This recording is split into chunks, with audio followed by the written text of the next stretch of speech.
Praise the Lord. This is the true worshiper of God. God bless you. Amen. I miss all of my subscribers.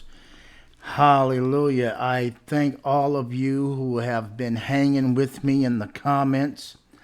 Amen. And to the new subscriber, I believe his name is Tony Trembles. Amen. Several new subscribers. God bless all of you. Victorious one, God bless you. Heard from you this morning. Hallelujah.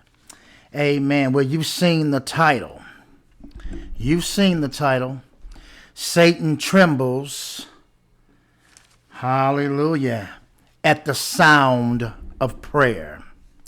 Satan and every demon, known and unknown, trembles at the sound of prayer.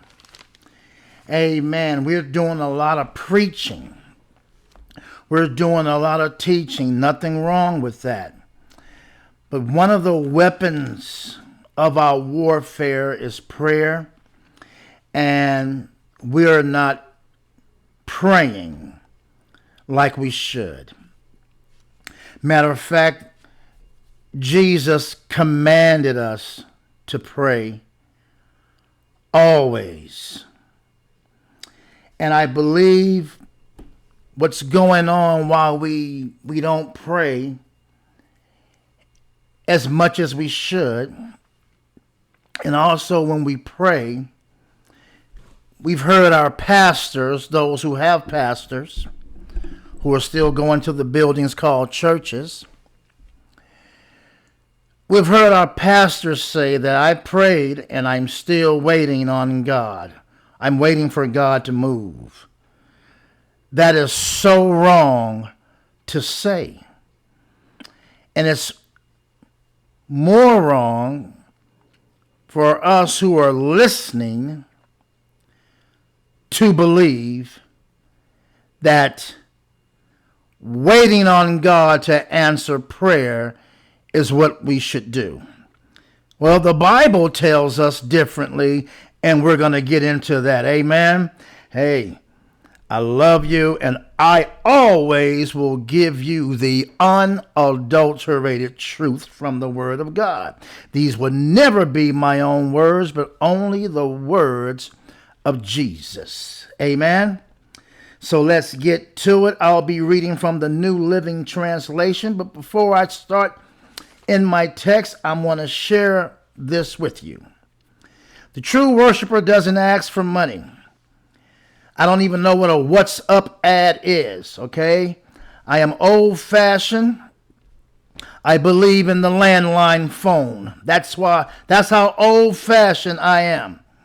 Okay, that's why my channel is so plain, and I don't have all these things to get your attention, but the Word of God. But I don't ask for money, and there's a devil out there using my name, true worshiper of God, in the letter T, and I seen this on my phone. It was commenting to one of Mark the Messenger's videos, and I said, "That's not me. I never said anything like that." And then it had this long thing saying that that Mark is praying for me and calling me beloved, and Mark's in Nigeria, and I need to call some number in Nigeria to get hold of an orphanage. I'm like, come on. Hey, listen, that's not the true worshiper, all right? I'm plain and simple. I don't ask for money. I wouldn't even know how to collect money over a phone. Don't even want to know. Understand? So, if you guys ever see anything like that in the comments with the true worshiper asking you to email me in the inbox somewhere and all that kind of stuff, don't believe it. You hear me? I only fellowship with you guys in the comments, and I know those who I fellowship with. Amen. And I don't send out no weird prayers and all that kind of stuff. Okay? I just want to get that out there. That's not me.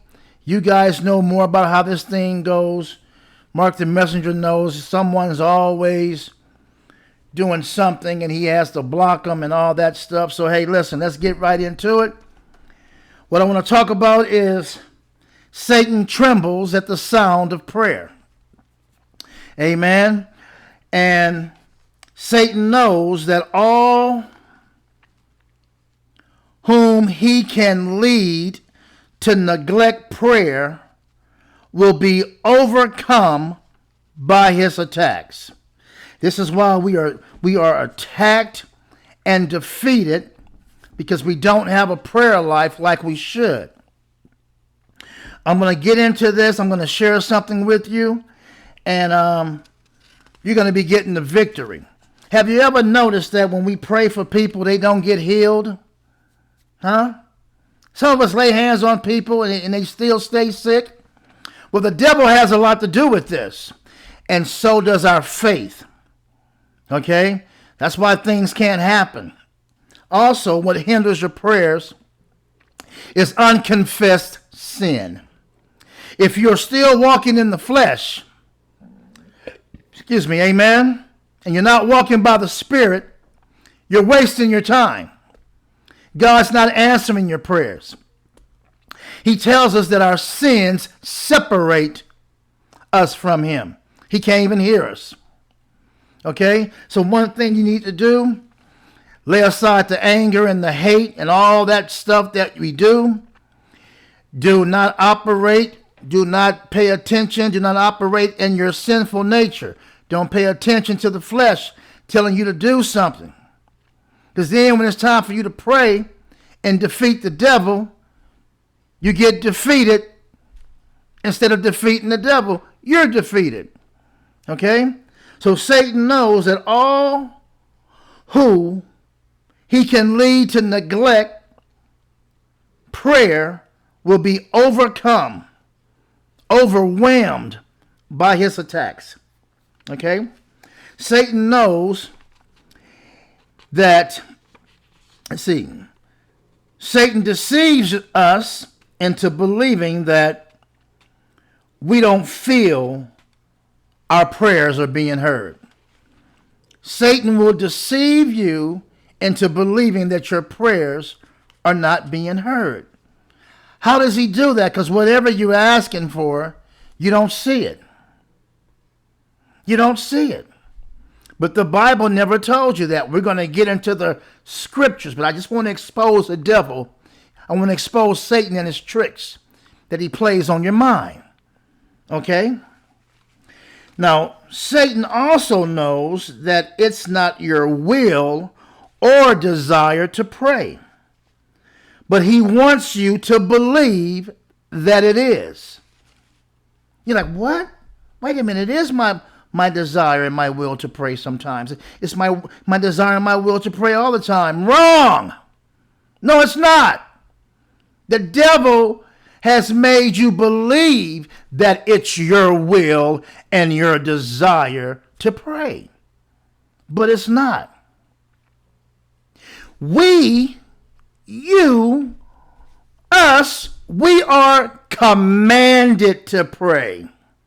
Yes, it's a command. It's a command to pray. God didn't ask us. It's not a part of our outfit, our religious outfit. Whoever has a religious outfit, I have to pray. It's part of my religious outfit. Wrong. Because when you believe that it's your need or your desire to pray, it becomes unimportant. That's right, it does. Because you just believe that it's just a religious thing. I don't really have to pray. God knows all. God sees all. So what am I praying for? The devil got you. He got you to believe that it's your need and your desire to pray. And when he does that, he fools you into believing that it's not really important. But if you'll believe that it's God's command for you to pray, amen, you're going to pray. And you're going to pray all the time. instead of believing it's just something that you do. What else I would like to say? Okay, let's look at Luke chapter 18. What does Jesus tell us in Luke 18, verse 1? He says, Jesus told us to pray and never give up. That's what it says. Pray and never give up. He's not asking us. Anytime Jesus speaks to us, amen, the words of God, it is a command. He's not asking you to do something like we ask our children to take out the trash, to wash the dishes, to go to the store for us, to babysit, to loan us some money. He's not asking. It is a command. You need to bow down and say, yes, sir. Yes, Lord. Here you go. Amen. So when God tells us to pray and never give up, it's a command. Satan knows that God told us to pray. Okay? Satan knows that God told us to pray. Let's see what it says in Philippians. I want to show you something in Philippians chapter 4, verse 6. It says, always be full of joy in the Lord. Verse 6. Don't worry about anything. Instead, pray about everything.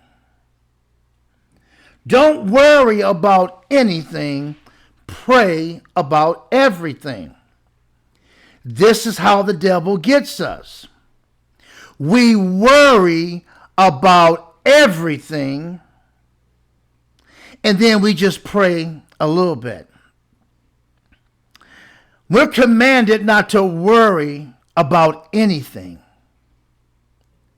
Anytime we have something going on in our lives, we need to automatically pray. Automatically pray for whatever it is. Pray to God. What is prayer? Praying is just talking to God. Our soul is communicating with the one who created the soul. That's what it is. That's what prayer is. Prayer is not what you've seen on television with, oh, pray the Lord. It's not none of that.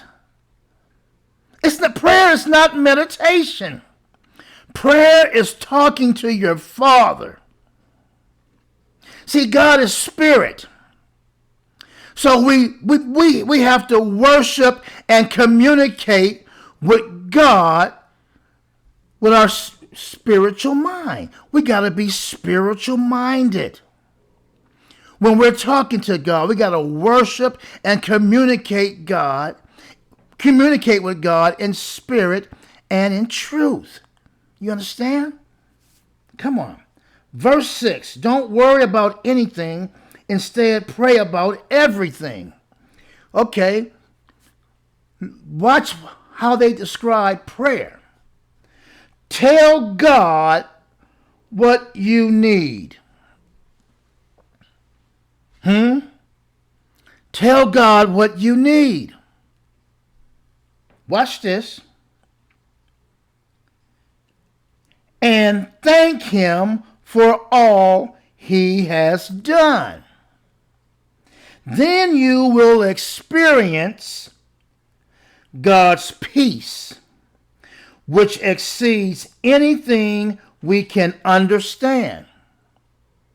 Your fleshly mind and eyeballs can't understand this. You can't even see it. His peace will guard your hearts and minds as you live in Christ Jesus. Tell God what you need. I'm going to give you an example. Heavenly Father, the devil is attacking my marriage. He has my wife saying things. God, the devil is attacking my children. He's influencing them to say things and do things that are unacceptable to me. I'm not in agreement with none of it. So, Father, I'm asking you in Jesus' name to remove that demonic spirit out of my household. Plain and simple. What happens next? The Bible says, God says, whatever you ask from God, believe that you have already received it. That's being spiritually minded. You got to believe that you've already seen it. If you see your children still acting up, you see your wife is not walking in agreement with you, and you've already prayed and asked God, you don't wait for them to see them change. You don't wait to see a change in them. God says, believe that you already received it. I'm going to show you 1 John, chapter 5, verses 14 and 15. Write that down and read that. Okay? But I'm going to read it to you anyway. But this is what we need to do. Don't worry about anything. Instead, pray about everything. Amen? That's what God tells us to do. Satan knows the command to pray comes from Jesus. And Jesus is with us in prayer. And that Jesus is interceding with us as we pray. Prayers are going to be answered. This is something that you need to know. See, the devil knows this. But the devil knows if he can keep you in doubt and unbelief about what you have asked God for, because he knows that you are all too human. And when you pray, you want to see evidence of it in your hands. And until you see evidence of what you ask God for in your hands and in your life, until you see it, you're not going to believe that God has answered your prayer. But see, the Bible says that faith is the evidence of things not seen, and you cannot please God without faith. So if you're going to be a child of God, then you need to understand this process. That's how the devil gets you. He says, oh, they're all too human. They don't know how to live by the Spirit. Oh, he preached a good sermon, but preaching ain't going to stop me from attacking his life. Preaching is not going to stop me from destroying his or her life. I don't get scared when I hear him preaching. Preaching don't bother me. That's what the devil says. Preacher don't bother me. Preacher can't make me stop doing nothing. Your pastor, your preacher can't stop me from doing nothing. But the minute we start praying, oh, hell breaks loose. That's right. Now you got Satan's attention. Because he don't want you to call on God. He don't want you to call on God for everything. But you're supposed to. Call on God. Watch what happens. Jesus, the Holy Spirit is in you, right? So Jesus comes right there and say, don't worry about it. I'm interceding with you. What we going to do? What you want to do? What do you want me to do? Tell me. Because I'm ready to destroy everything. Cast out everything for you, says the Lord. You are one of mine. Who's messing with you? Who did it? Who did it? Tell me, says the Lord. I've seen God work for me just by believing it. Believing it. And then I act like it's done. I act like I received it. Say, God, I want to get out of this country. Make a way for me. What do? I go get a passport. I'm not looking at my bank account. It ain't enough to get me and my family where I want to go. Huh? I don't look at the bank account. I believe that he's already made a way. So I'm at the post office taking pictures right now. Come on, wifey. Come on, grandson. We getting out of here. We'll get our passport. That's right. You got to move, act, and walk like you've already received it. God dug it. I'm packing my clothes right now. I'm tying up loose ends because I've already asked him. Hallelujah. Woo, this gets me excited. Come with me to Matthew chapter 6. Let me tell you something else. Go to verse 6. Matthew chapter 6, verse 6. What does it say? What does it say? But when you pray, go away by yourself. Shut the door behind you and pray to your Father in private. Are we doing that? Are we doing that?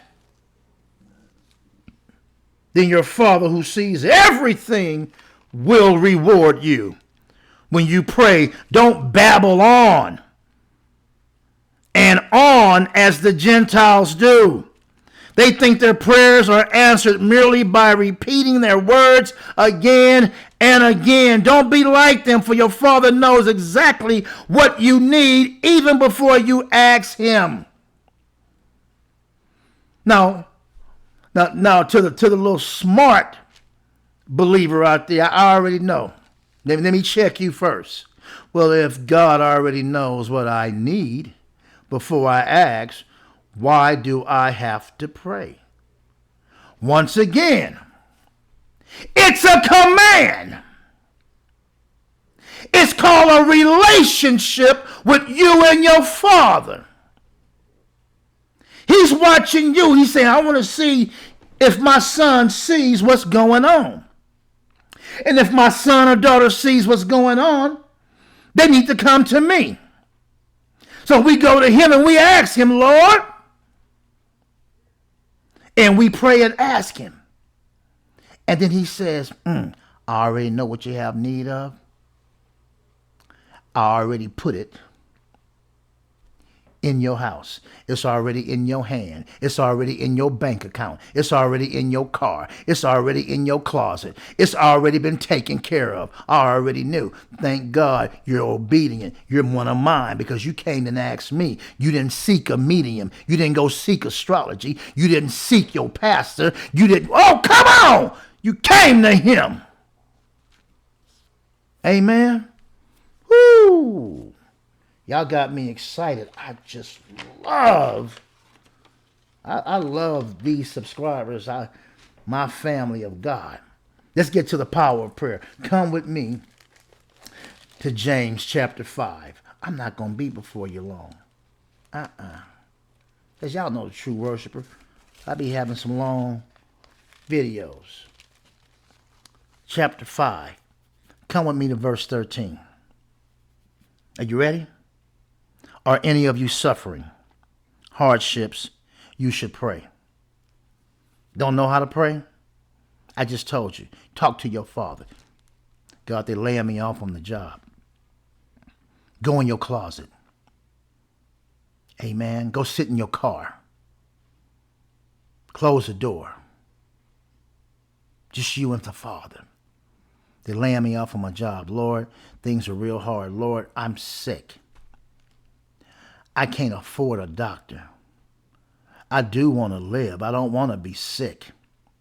I don't want to play the sick role where I can have people waiting on me hand and feet because I'm lazy. I'm not playing no role. I'm really sick, but I desire to be well. And I'm asking for you to heal me. I want you to heal me. They're going to give me medicine, Lord, that's going to make me sick and keep me.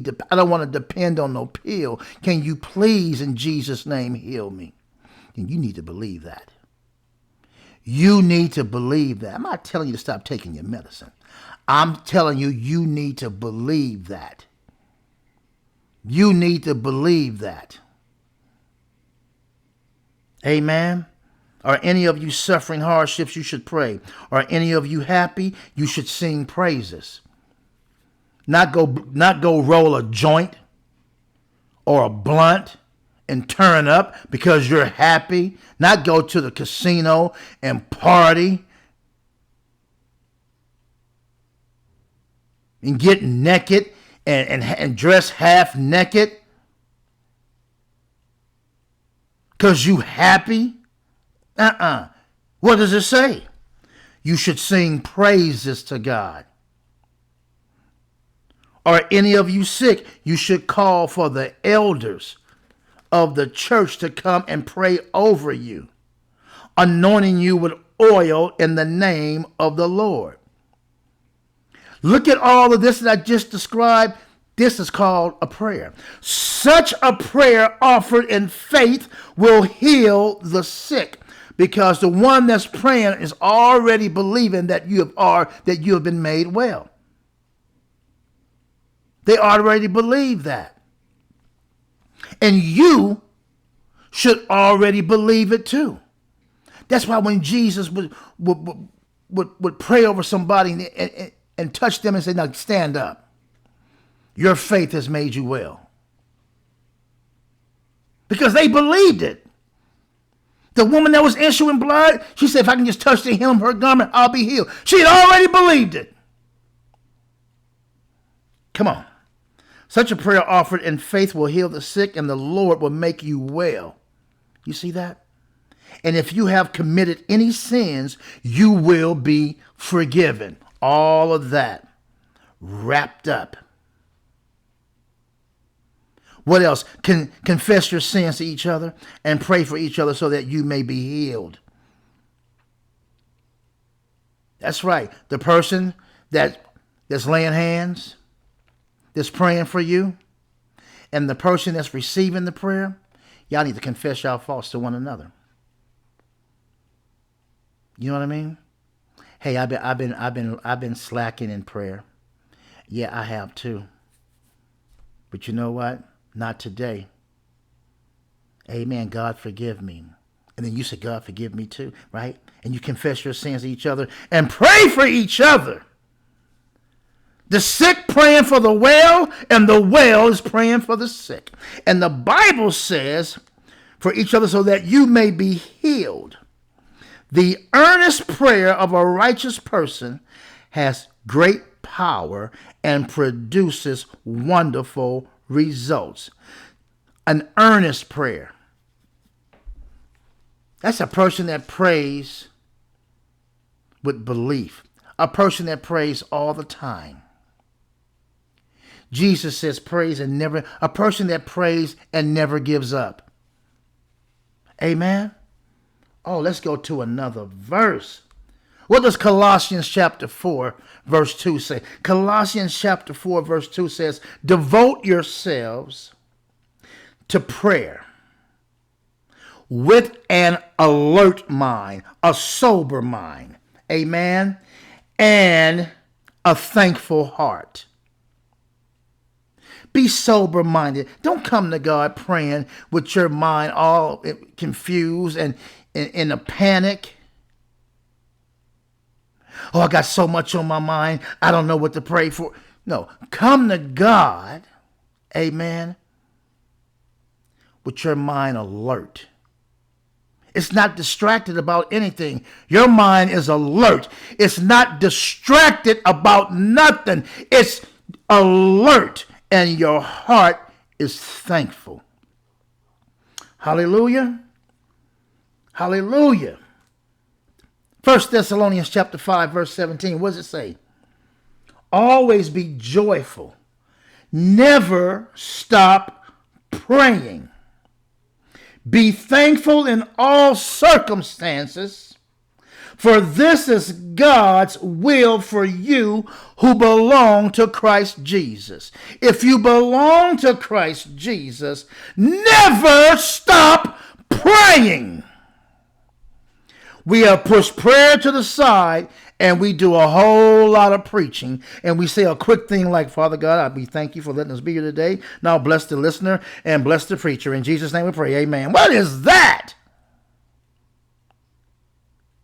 And then when service is over, now, Father God, I pray that you will go out and be with us as we go home. Give us traveling grace. What? The devil knows that when you pray like that, ain't nothing happening. He already got you. Because he already knows that's not an earnest prayer, nor is that's a prayer of faith. That's just something that goes along with the religious outfit. Prayer is supposed to be a weapon against the devil. Whoo! Am I right about it? I know I'm right. Psalms 141 at the second verse says, our prayers are like incense to God. If you don't know how to pray, matter of fact, look at Psalms chapter 7. Matter of fact, look at Psalms.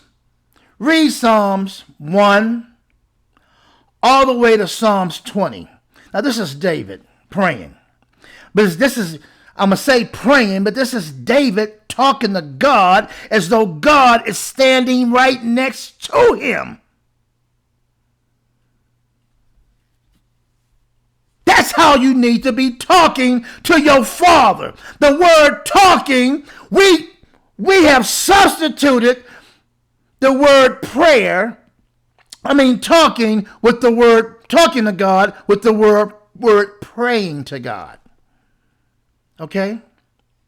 That's all that is. You need to know that. That's why God says my people are perishing because of lack of knowledge. Brothers and sisters, praying is absolutely this. Talking to God. Talking to your Father. Amen? Talk to him. Talk to him. Psalm 17, starting at the 6th verse, look at what David says. David says, I am praying to you because I know you will answer, O God. Bend down and listen as I pray. You see how he's talking to God? Satan knows that answers to your prayers were granted before the foundation of the earth. Yes, God answers your prayers. When God is answering our prayers, it's not in time as we know it. God is not into time. God is into eternity. Okay? We are human, so we're in the time. We're in the seconds, minutes, hours, days, weeks, months, and years, right? So when we pray to God and we don't see it with our two eyes, that's because we're stupid. And when we are stupid Christians, that means that we are not doing what God told us to do. Stupid, disobedient, however you want to call it. Because God says the only way to please me is by faith. And faith is evidence of things unseen. Now, if you want evidence of your prayer answered, then you have to believe it by faith. And what is faith?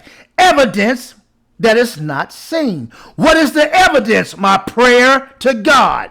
That's my evidence of things unseen that I ask God for. What is the evidence that you have it? My prayer. What is the other evidence that you have it? Because God is not a man that he should lie. He told me that whatever I ask for from him, believe that I've already received it. Oh. So God is not, when God answers our prayers, it's not in the time as we know and understand time. to be. But we will experience in a moment in our time, as we know it, that we will see that God has answered our prayers. You do get that, right? Have you ever heard him say, he may not come when you want him to, but he's always right on time? Stop quoting that mess. See, the devil is the one that put that in the atmosphere that everybody's quoting. Because that's how human beings get down with God, who is spirit. And they that believe God and believe that God is spirit must worship him in spirit. You're not worshiping God in spirit if you're going to say he may not come when you want him to, but he's always on time. Stop quoting mess like that, because the Bible says that whatever you ask God for, believe that you've already received it. But an unbeliever, a Christian that wavers in his faith, will tell you, I'm still waiting on God. I'm still waiting on God. Brother, I've been praying that this happens. Well, it hasn't happened yet. I've been praying for my healing, but it ain't happened yet. Because that's your belief. You disobeying God. God didn't tell you to believe like that. God, when God saved you and put the Holy Spirit in you, that's not how you're supposed to be walked. You still walking by the flesh. That's why you expect things to appear by the flesh. You want to see things with your eyes instead of believing it by faith. That's why you ain't going to get nothing. That's why the devil won't move. Am I right about it? I don't hear you talking back to me, subscribers. Come on. Amen. Isaiah 55. Isaiah 55 and 8. Isaiah 55 verses 8 and 9. What does it say? What does it say? My thoughts are nothing like your thoughts, says the Lord. He's a spirit. That's why his thoughts are not like our thoughts. He's a spirit, spiritually minded. We are carnal minded. Easy, huh? That's why you can't understand. That's why you can't get your prayers answered. That's why you don't see it by faith. We can always quote scriptures, but we can't do scripture. Am I talking to you? Am I talking right? Am I talking right? Where the heck did Bernie Mac come from? My thoughts are nothing like your thoughts, says the Lord, and my ways are far beyond anything you could imagine. So this is why God gets down like this. We need to get with his program. We get so uppity minded and so holier than thou that we want God to get on our program. You better get your mind right. If his thoughts are not like your thoughts, let's not be stupid. That means that one of us is thinking wrong and it ain't God. Amen? Woo! Come with me to Isaiah 46. Come with me to Isaiah 46 and 8. Let's go to Isaiah 46 and 8. I want to show you something. 46 and 8. Do not forget this. Keep it in mind. Remember this, you guilty ones. Remember the things I have done in the past. For I alone am God. I am God, and there is none like me. Only I can tell you the future. Did you hear that? That's the New Living Translation. Giving it to you for clarity. If you understand the King James Version, then we're on the same page. If you understand the NIV, we're on the same page. If you understand the Amplified, we're on the same page. In Isaiah 46, starting at the 8th verse, do not forget this. Keep it in mind. Remember this, you guilty ones. Remember the things I have done in the past. Remember the things that God has done in the past. He's not a man that he should lie. So whatever he tells you, it comes to pass. Whatever you ask him, he shall give. For I alone am God. I am God, and there is none like me. Only I can tell you the future before it happens. You hear me? Only God can tell you the future before it happens. So it's like this. Whatever you have prayed for, amen, God is saying, you've already asked for this, right? You prayed for this, and I'm giving it to you. I have given it to you. So it's up to you to know that I'm the only one that knows the future. Before it even happens. Everything I plan will come to pass. We pray on what God has already planned. That's right. When we're praying according to what God has already planned. And God answers is based on what he has already done for you and I. Oh yeah. Everything I plan will come to pass, for I do whatever I wish. Oh my God. Did you get that, saints? So Satan knows this, and this is why the devil tries to destroy your prayer life and keep you from praying. Because see, when God answers your prayer, God goes above and beyond what you asked him for. I am not lying. Whatever you have asked God for, he goes above and beyond when he answers it. Think I'm lying? Come with me to Ephesians. Let's go to Ephesians. Ephesians chapter 6. Ephesians chapter 3, I'm sorry. Look at verse 20. Ephesians chapter 3, verse 20. We're going to shut it down. Now all glory to God, who is able, through his mighty power at work within us, to accomplish infinitely more than we might ask or think. See what I'm saying? I'm going to read it again. Glory to him, verse 20. Now all glory to God, who is able, through his mighty power at work within us, to accomplish infinitely more than we might ask or think. God is going to accomplish more than what you prayed for. I'm going to give you an example. I'm on a job. True story. And I'm praying. I said, God, these people here are wrong. They are abusing the patients in this convalescent hospital. And they are threatening to fire me because I've stopped them from abusing the patients in the hospital. They refused to give this man oxygen because they said that he did not receive his Medicare stickers to pay for the oxygen.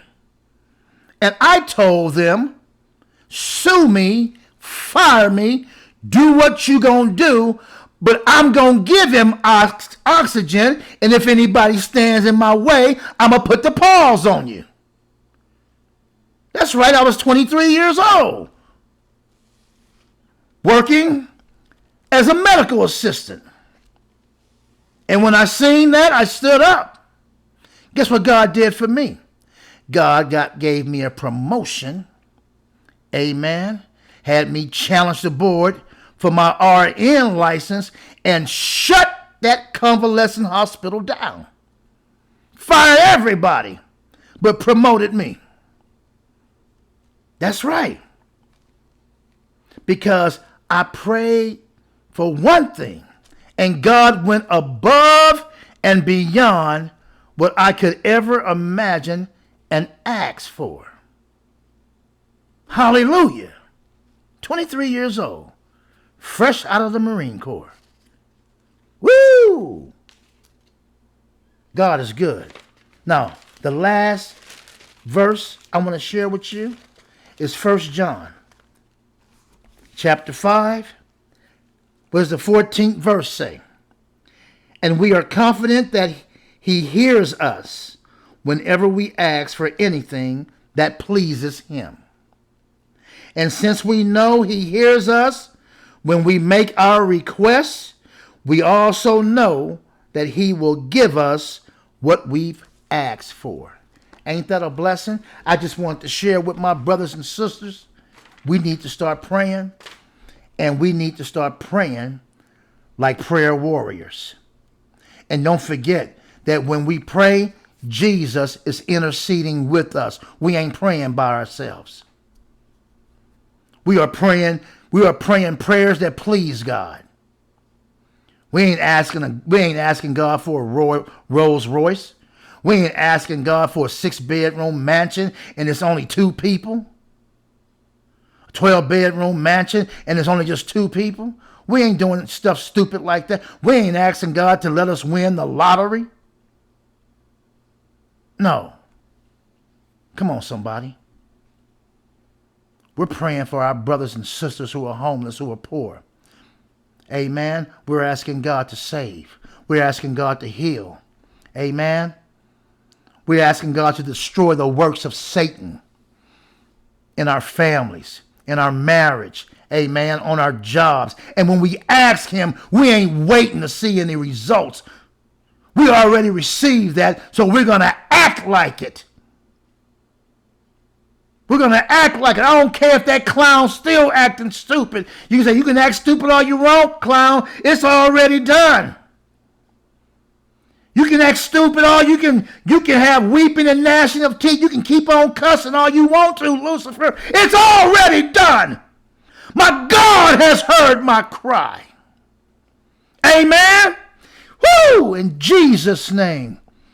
Bless all of you out there. You've seen the title. Satan and every demon, known and unknown, trembles at the sound of prayer. This is the true worshiper. I love all of you, and I'll see you soon.